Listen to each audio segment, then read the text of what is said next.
During the attack on Thursday night, the Russians used Onyx, Zircon, Iskander-M, and S-400 ballistic missiles, as well as KH-101, Iskander-K, and KH-59 cruise missiles and Caliber missiles.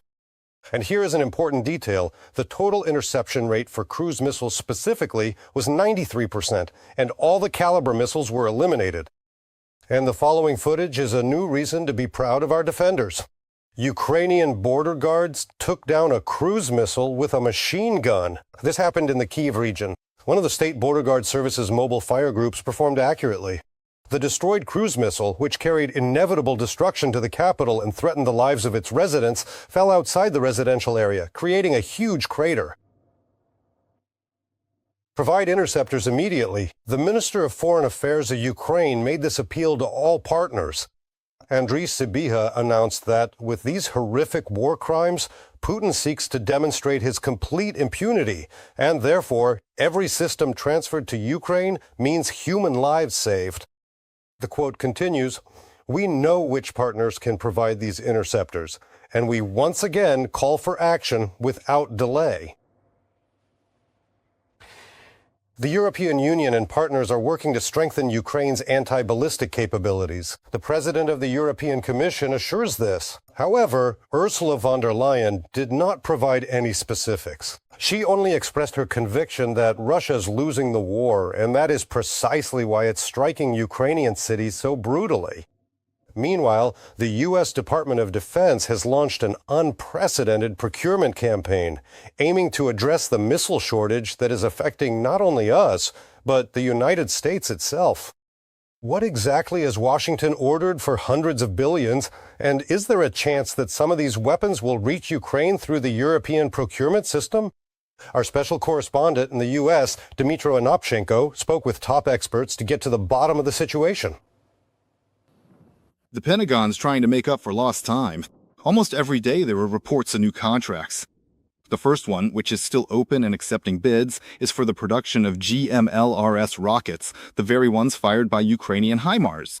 The order is record-breaking, 133,000 units. This contract is worth nearly $20 billion and is set to run until 2034. Currently, about 14,000 of these rockets are produced per year, and that is a drop in the bucket. Ukraine alone currently has 4 dozen HIMARS and about 2 dozen M270 tracked launch systems. If they all fired just one volley at the same time, they would instantly shoot through an arsenal that factories would then take half a month to replenish. It is precisely because of such a shortage that the Pentagon has halted shipments of these rockets to Kiev twice over the last year, basically saying they don't have enough for themselves. It is precisely because of our mistakes that there are not enough missiles now, and this is by no means a political signal to Ukraine, but rather proof of how carelessly the U.S. is depleting or emptying its own stockpiles. The second mega contract, which has already been signed, is for nearly $23 billion for the accelerated production of Tomahawk missiles. In the entire history of this weapon, there have never been budgets like this. Annual production is set to increase from 60 missiles to over 1,000 because military reserves are rapidly dwindling. During the first month of the war with Iran, the American fleet used over 850 such missiles, almost a third of the national stockpile.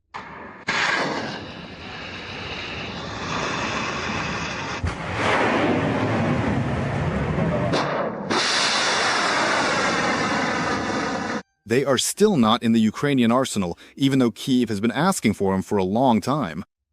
And in a conversation with me, Kurt Volker predicted that in time, Ukraine will eventually be given Tomahawks. And the sharp increase in production is another argument in favor of this.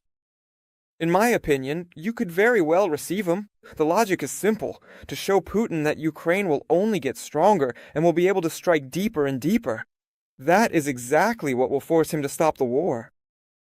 Back in September of last year, Zelensky personally asked Trump for these missiles. The U.S. president even stated publicly at the time that he was thinking about it. I know from diplomatic sources that Washington had no real intention of transferring anything at that time, but only used this topic as leverage against Moscow.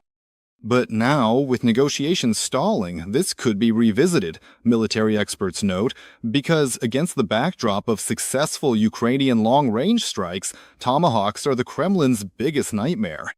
With such weapons, Kiev could threaten high-precision, pinpoint strikes, not just against oil refineries, but against the most critical targets for Moscow, including Putin's bunkers. The main advantage of the Tomahawk is its ability to reach the target. The missile flies at an extremely low altitude, practically at the level of building rooftops. Because of this, it is much harder to intercept than even a hypersonic target. But even if there are missiles, they alone are not enough.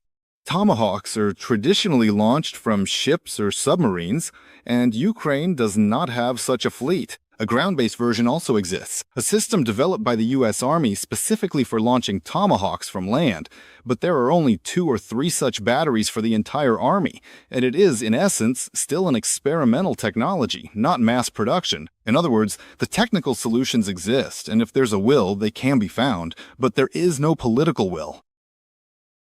The question is whether Ukraine will actually be given a significant number of missiles, hundreds or thousands, not 5 or 10. 1,000 missiles would immediately change the situation drastically because Ukraine itself is not capable of such a scale of long-range strikes. Even more money is being allocated for the production of Patriot missiles, $58.5 billion, an absolute record. The amount is justified because there is a shortage of interceptors for everyone, not just for Ukraine, but for the U.S. itself, Israel, the Persian Gulf countries, and Taiwan. But there is also a downside. All 3 super contracts are calculated for the same term, 7 years.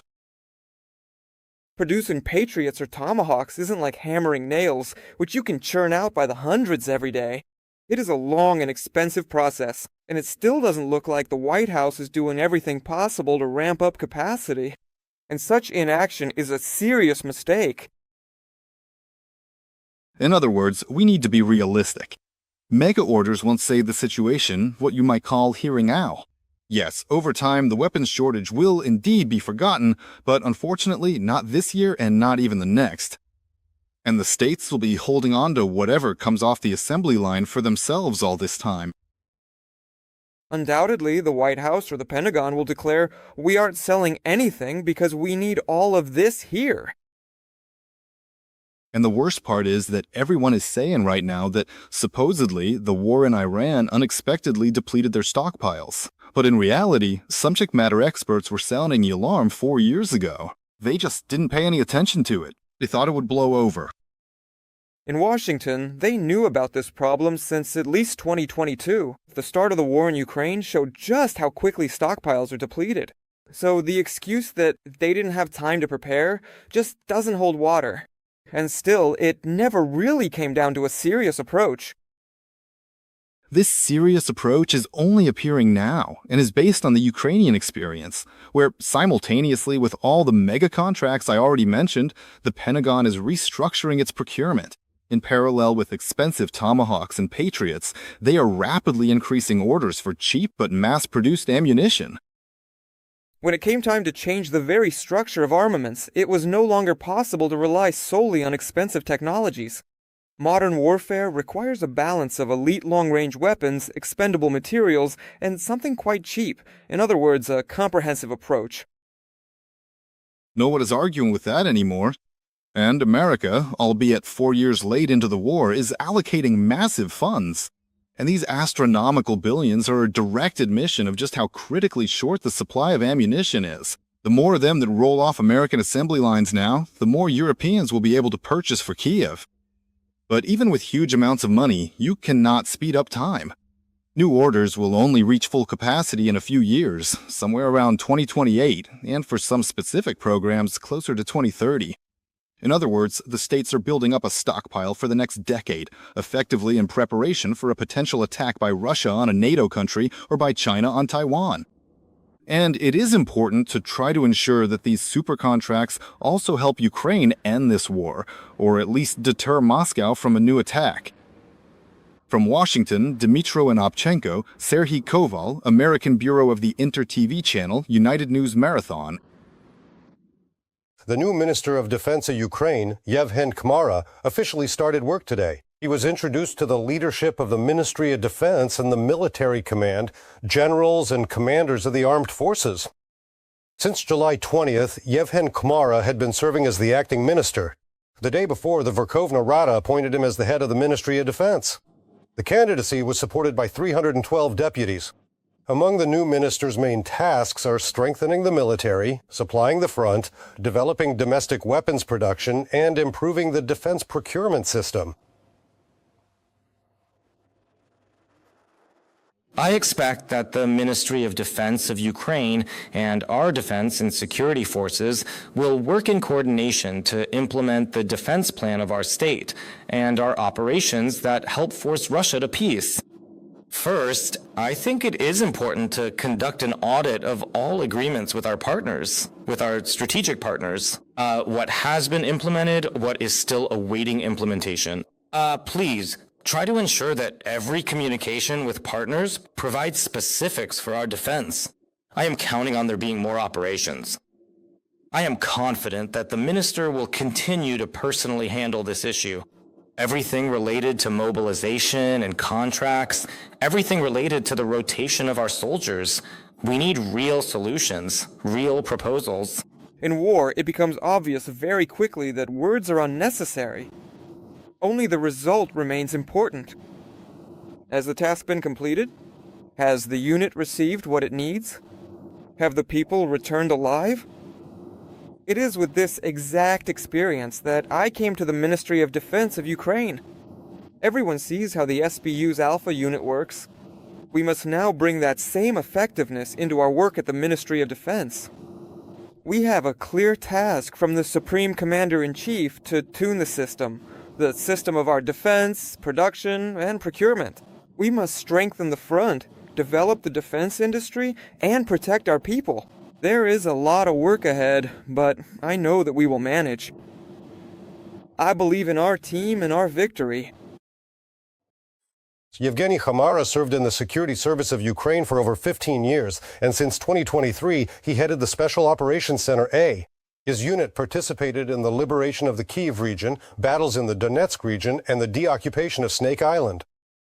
Among the most high-profile operations is Spiderweb, during which Ukrainian special services struck Russian strategic aviation directly on the territory of the Russian Federation. Kumar himself is a recipient of the Order of Bogdan Khmelnytsky, awarded the Cross of Combat Merit and the Order for Courage, and holds the rank of Major General. Now he must apply his combat experience at the level of the Ministry of Defense. The coercion of Moscow to peace continues, so there will be more scorched earth at the sites of Russia's logistics centers. As a result of the Ukrainian drone attack on Wildberries warehouses in Kaladino, goods worth tens of billions of rubles were burned. Russian entrepreneurs are already declaring bankruptcy, employees are looking for new jobs, and economists are warning the consequences of the strikes could be felt not only by sellers, but also by banks and the entire Russian economy. I don't know about you, but personally, it's painful for me to watch this, seeing such an empire falling apart before our eyes. One of the largest Wildberries warehouses near Moscow in Kaladino is turning into a pile of ashes. Ukrainian FPV drones attacked it at the beginning of the week. It was an important logistics hub for the company, covering an area of 250,000 square meters in the Koledino Industrial Park near Moscow. In this fire alone, according to rough estimates, goods worth 78 billion rubles burned down, and Russian private entrepreneurs are already openly saying that they have gone bankrupt. They are complaining about meager compensation and the lack of payments for goods that had already been sold. I really hope that some kind of normal, adequate support will come after all, because the support that is currently available from Wildberries and the state is negligible. Attacks on Wildberries marketplace warehouses have been ongoing since July 18th. The Ukrainian side has repeatedly provided evidence. This is a platform for trading military-purpose goods. Wildberries removed the everything for the SVO section from their site, but the military equipment itself did not disappear from sale, and therefore the strikes continue.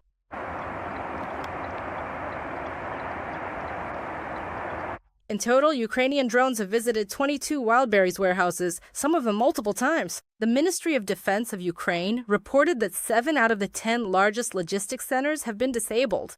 This one near St. Petersburg is now completely destroyed. Right now, there are these very telling videos where a person is driving and filming that on one side, a Wildberries warehouse is burning, and on the other side, there's a long line for fuel. So it's a clear demonstration that this war, started by Russia, brings nothing good or positive to the Russians themselves. The total losses for both the marketplace itself and the sellers are estimated at tens of billions of rubles. And this is financial pressure not only on the company that sells goods for the war, but also on the Russian banking system. And in essence, this is a dual-purpose blow to the sellers themselves who lost their goods and to the banks that provided loans, specifically VTB Bank and Sberbank. And that is why Russians need to think about withdrawing their funds from these banks, because their financial condition has deteriorated quite significantly, and VT Bank was already on the verge of bankruptcy anyway. Another effect of the attacks is the risk of unemployment. Couriers and managers were the first to be laid off. Videos are already appearing online showing warehouse workers throwing their uniforms in the trash or relocating in search of other work. Well, that's how we're packing in a rush.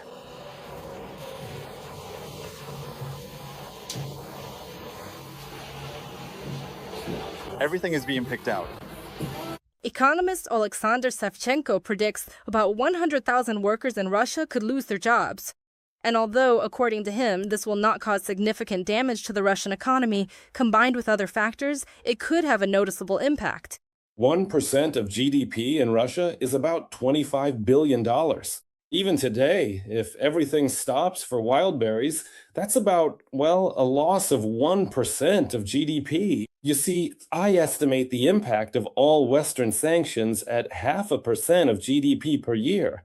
0.5%. And here, one strike is 1%. There are almost no Wildberry centers left in Russia where the drones of justice hadn't struck. The question arises, what's next? It seems the answer didn't take long. A few days ago, during an attack on Moscow, OSINT analysts reported a strike on a warehouse of Ozon, the second largest marketplace in Russia. Officially, these data have not yet been confirmed, but investors have already reacted to the risks. The company's shares dropped in praise. Veronica Avashenko, details, Inter TV channel, Marathon, United News.